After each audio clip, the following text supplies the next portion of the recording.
Bonjour les surfeurs quantiques, c'est Shadi sur Vajra Holistique et aujourd'hui je suis vraiment très contente d'être avec Jacques Salomé qui est un grand spécialiste de la communication dans les relations humaines. Bonjour Jacques. Bonjour à vous. Jacques, vous venez de publier un nouveau livre qui s'appelle Voyage au pays de l'amour. C'est un livre sur les relations amoureuses. Oui. Non seulement sur les relations amoureuses, mais justement comment vivre ce difficile passage de la rencontre amoureuse qui se vit au présent, avec des projets à court terme, à la relation de couple. Quand l'un ou l'autre dit, on voudrait aller plus loin et s'inscrire dans la durée.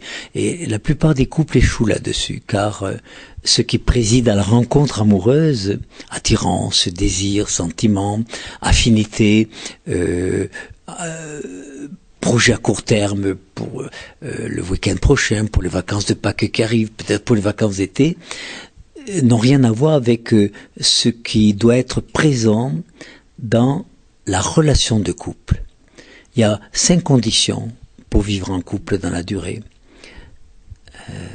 Être délié, pour s'allier, mettre une alliance, il faut être délié.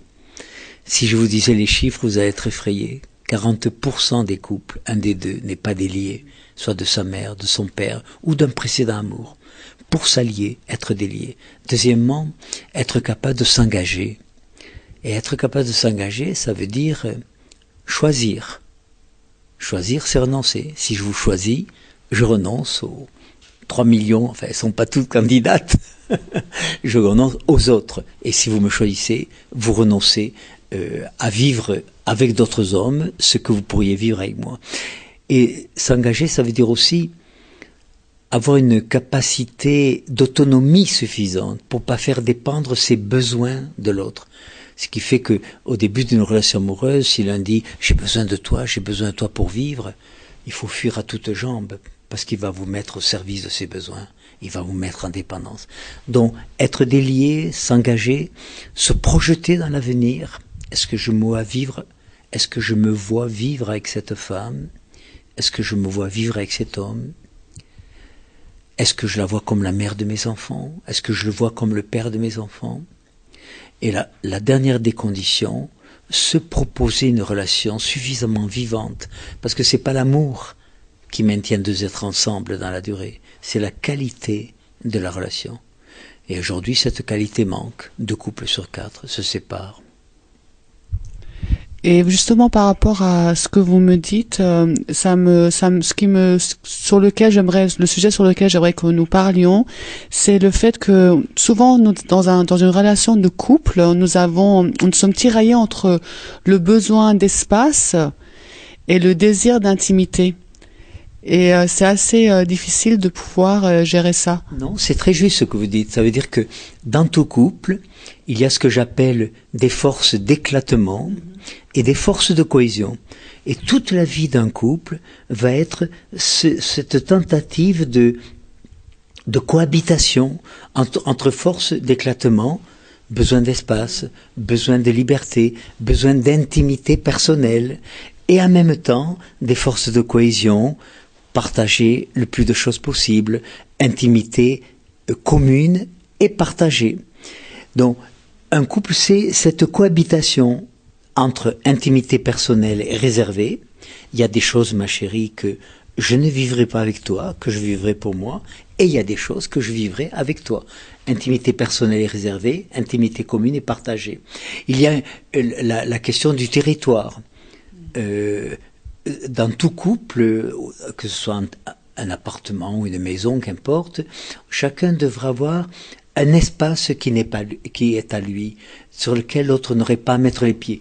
Ça ne peut être qu'un fauteuil parfois, un petit coin. Si on a une chambre, tant mieux, une pièce.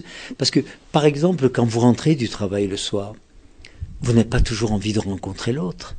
Vous avez surtout besoin de vous rencontrer vous. Et vous rencontrez vous en premier pour pouvoir mieux rencontrer l'autre et partager tous les possibles d'une soirée, pas simplement un repas, mais des partages, des échanges, une relation sexuelle ou intime, etc. Donc, ce difficile combat risque d'affrontement entre force d'éclatement et force de cohésion, tous les couples le vivront. Voilà. Et c'est à nous d'abord en parler. Moi, j'ai mis, par exemple, 12 ans avant de comprendre, 12 ans dans ma vie de couple, avant de comprendre que dans un week-end, j'avais besoin de 2 heures à moi. Vraiment 2 heures. Mais je disais, je vais acheter le journal. C'est au coin de la rue. Je revenais 2 heures après. Je disais, t'as mis longtemps. Elle aussi, elle avait besoin, par exemple, elle prenait un bain, elle installait des parfums, une petite planchette pour lire. Et si je voulais rentrer dans la baignoire avec elle, elle dit, ah non, non, c'est mon temps d'intimité. C'est un de nos besoins fondamentaux, le besoin d'intimité. Donc besoin de se rencontrer, de s'isoler, besoin d'intimité personnelle et aussi besoin donc de partage, d'amplification, de rencontrer le meilleur de soi pour éventuellement rencontrer le meilleur de l'autre. Également dans une relation amoureuse, souvent quand j'ai quelque chose de sensible à dire dans ma relation, alors ou je vais le dire avec les mauvais mots au mauvais moment, ou alors et là bien sûr il y a confrontation, il y a dispute parce que l'autre ne comprend pas ce que je veux dire, ou alors je vais pas le dire, je vais pas oser le dire, et là je suis face à ma propre frustration. Alors, vous savez, j'ai 77 ans, j'ai écrit 64 livres, dont j'ai un passionné de relations humaines, dont j'ai inventé ce que j'appelle des règles d'hygiène relationnelle. Et le couple est le creuset, le lieu idéal pour mettre en application, le couple et plus tard la famille, quand on a des enfants, pour mettre en application ces règles d'hygiène relationnelle. Et il y en a une que j'enseigne et qui est vitale pour le couple, c'est apprendre à demander, à donner, à recevoir, à refuser. Si je vous disais que jusqu'à l'âge de 36 ans, je ne savais pas demander et je ne savais pas dire non, donc je privilégiais le donner, le recevoir, je donnais, j'ai tout fait l'autre.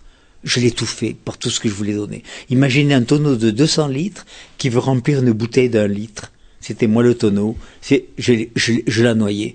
Et au niveau de recevoir, j'étais une véritable poubelle, je recevais n'importe quoi.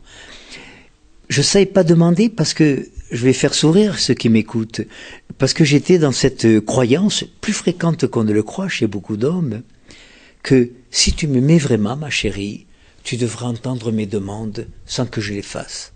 C'est de la folie, ça.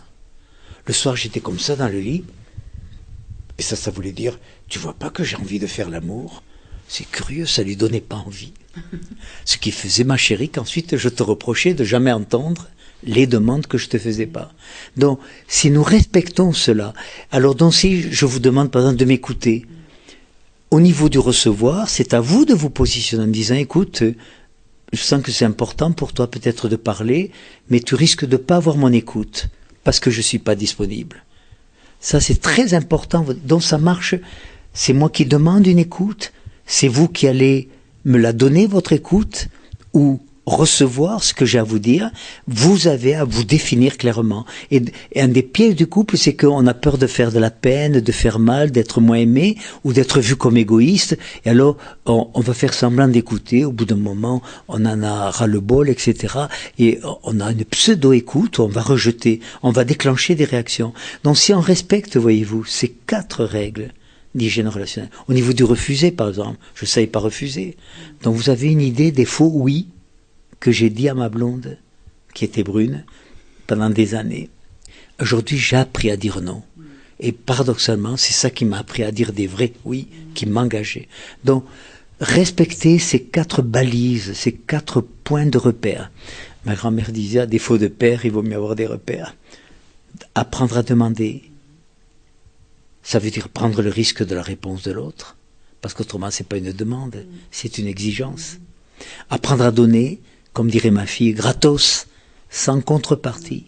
Apprendre à recevoir le bon et à remettre chez l'autre ce qui n'est pas bon pour nous, les messages toxiques qui sont fréquents dans le couple, et apprendre à dire non. Avec cette précision, de dire, c'est pas à toi que je dis non, c'est à ta demande. Par exemple, un des malentendus du couple, la rencontre sexuelle. Un a un désir, l'autre n'a pas le même. Quand tous les deux ont des désirs en réciprocité, c'est formidable, c'est la fête des corps.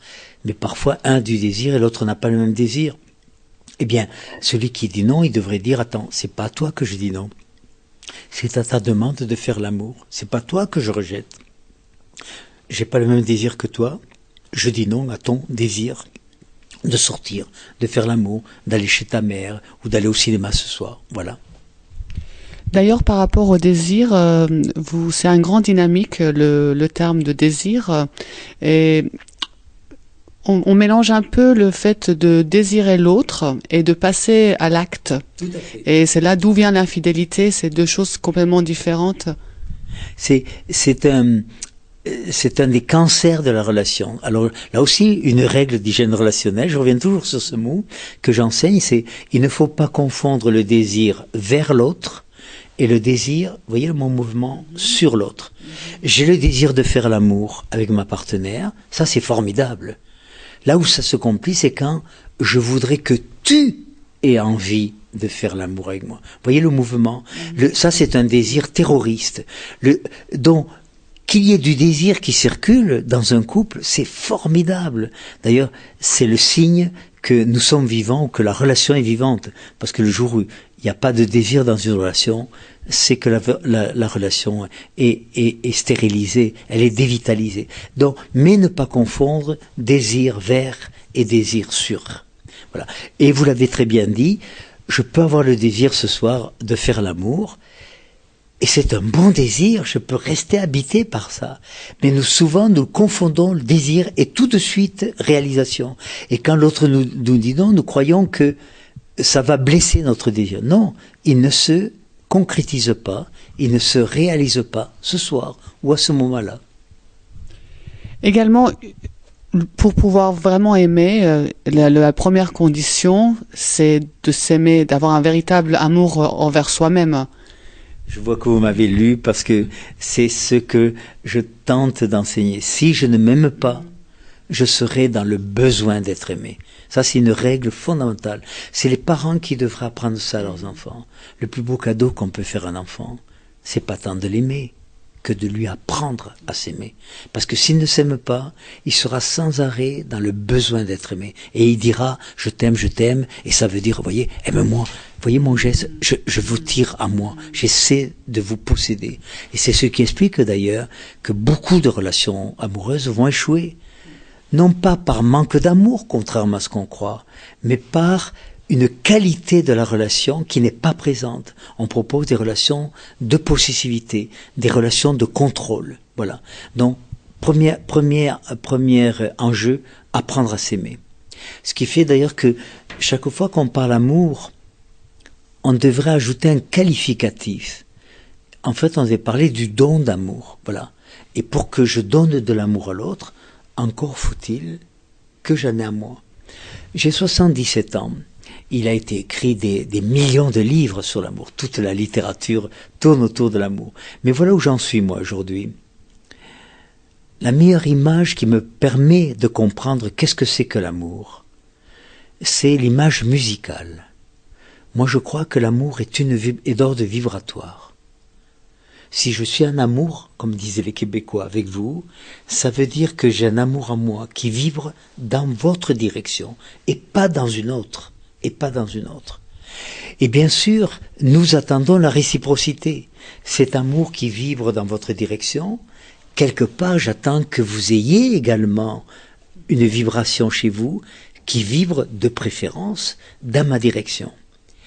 Et quand ces deux amours, c'est pour ça que je pense que l'image musicale est celle qui permet certainement d'expliquer au plus près ce que peut être l'amour. C'est semblable à une note de musique qu'il y a chez moi, une note de musique qu'il y a chez vous ou chez l'autre.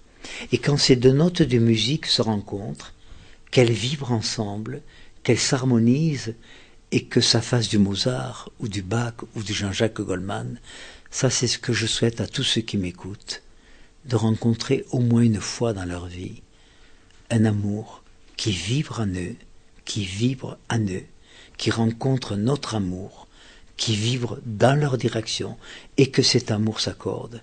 Eh bien c'est plus rare qu'on ne le croit. Et pour moi c'est un des mystères de l'amour. Qu'est-ce qui fait que des fois, et ça m'est arrivé dans ma vie, qu'est-ce qui fait que je me sens en amour vers quelqu'un? Ça vibre. Je sens que l'autre m'aime, je sens qu'il y a de l'amour chez l'autre, ça vibre. Mais quand ces deux amours se rapprochent, telles deux notes de musique, elles ne s'accordent pas. Ça fait un couac. Et alors le drame, c'est qu'on va rester ensemble, avec l'espoir que ça s'accordera. J'ai 77 ans, je n'ai jamais vu un couac se transformer en Mozart. Donc il faudra avoir le courage de renoncer à la relation. On va se faire souffrir, on va se pourrir la vie, on va galérer pendant des années avec l'espoir. Ça, c'est un des mystères de l'amour. Qu'est-ce qui fait que certains amours s'accordent, vivent ensemble, et que d'autres ne s'accordent pas, ne vivent pas ensemble? L'autre mystère de l'amour, c'est que nul ne sait à l'avance la durée de vie d'un amour. Je vous aime ou j'aime l'autre. Je ne sais pas si mon amour pour vous, pour l'autre, durera 3 ans, 4 ans, 40 ans. Vous ne savez pas, ou l'autre ne sait pas, la durée de vie de son amour. C'est pour ça que c'est toujours une relation à risque. Et c'est pour ça aussi qu'il faut le vivre au présent. Le vivre au présent. Si vous êtes en amour, si l'autre est en amour, mais il n'y a rien de plus merveilleux qui puisse nous arriver. Vivons-le au présent, puisque nul ne sait à l'avance la durée de vie de l'amour. Quand je parlais de ça à mes enfants, ils se mettaient à hurler. Mais papa, quand on aime, c'est pour toujours, etc. Et ils ont découvert très rapidement que un amour, comme tout ce qui est vivant sur cette planète, toute l'histoire de l'humanité nous l'apprend depuis toujours. Le propre du vivant sur cette planète, c'est que ça a une durée. Et que pour que ça dure, d'ailleurs, il faut l'entretenir. Donc, il faut proposer à son propre amour et à l'amour de l'autre une qualité de relation qui va faire que ces amours vont durer, perdurer et peut-être s'épanouir ensemble. Ou, s'il n'y a pas une relation de qualité, se stériliser, se dévitaliser. Et on se réveille un matin, 10 ans après, 15 ans après. Qu'est-ce que je fais là? Si je suis honnête avec moi-même, je ne peux plus appeler amour les sentiments que j'ai vers l'autre. Alors je lui dis, j'ai de l'affection pour toi. Affection. C'est un mot redoutable, parce qu'on dit aussi, j'ai une affection pulmonaire. Il faut se méfier de ce mot. Merci beaucoup, Jacques. C'était vraiment un plaisir de vous avoir avec nous.